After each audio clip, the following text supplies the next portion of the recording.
Hi అండి, welcome to Padma channel. ఈరోజు మనం ఉల్లికారం చట్నీ ప్రిపేర్ చేసుకుందామండి. ముందుగా అయితే ఆనియన్స్ కట్ చేసుకోండి. ఈ చట్నీకి సన్నగా కట్ చేయాల్సిన అవసరం లేదండి, కొద్దిగా లావుగా చేసుకోండి. చూసారా, ఈ సైజులో కట్ చేసుకోండి.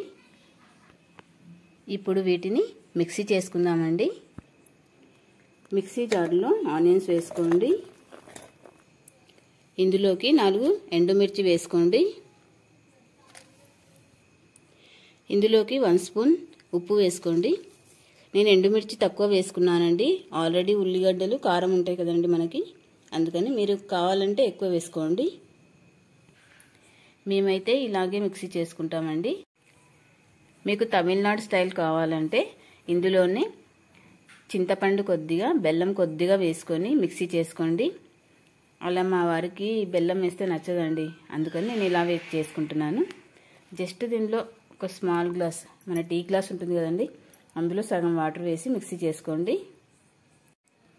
ఈ ఉల్లి చట్నీ మనం అప్పుడప్పుడు తీసుకోవాలండి, ఎందుకంటే మనకి ఉల్లి చేసిన మేలు తల్లి కూడా చేయదు అని మన పెద్దవాళ్ళు అన్నారు. మన బాడీలో వేడి ఉంటే చాలా బాగా తగ్గిస్తుందండి ఉల్లి.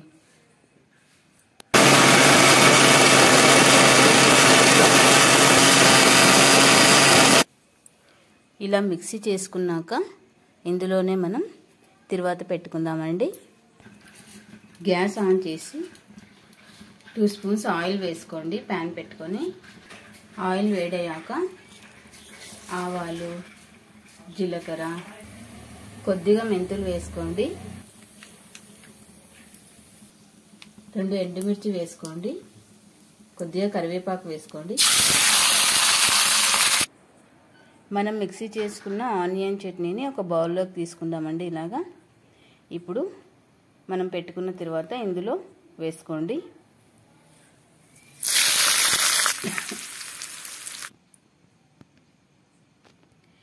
ఈ ఉల్లిగడ్డని మనము అప్పుడప్పుడు తీసుకోవాలండి.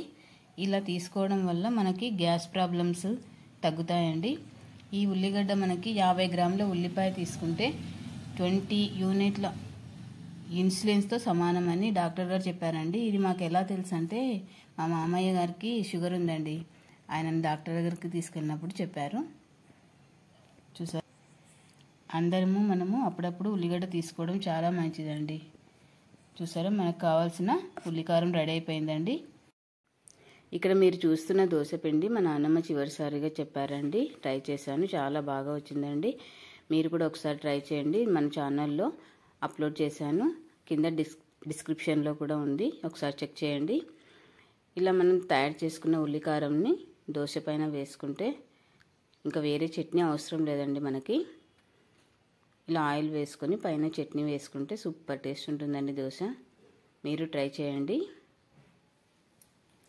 మన ఇంట్లో పిల్లలు అప్పుడప్పుడు బయట దోశనే ఎక్కువ ఇష్టపడుతుంటాము, బయట తెప్పించుకుంటామంటారు కదండి. అలాంటప్పుడు ఇలా చేసి పెట్టండి. బయట హోటల్ దోశ కంటే ఇంట్లోనే ఎక్కువగా ఇష్టపడతారు. ఇంకోసారి బయట దోశ అడగరండి, అంత చక్కగా ఉంటుంది. మీరు ఒకసారి ట్రై చేయండి, సూపర్ ఉంది అంటారు. పిల్లలు కూడా ఇష్టపడుతూ తింటారు. Thanks for watching. Please like, share, subscribe Padma channel. Thank you.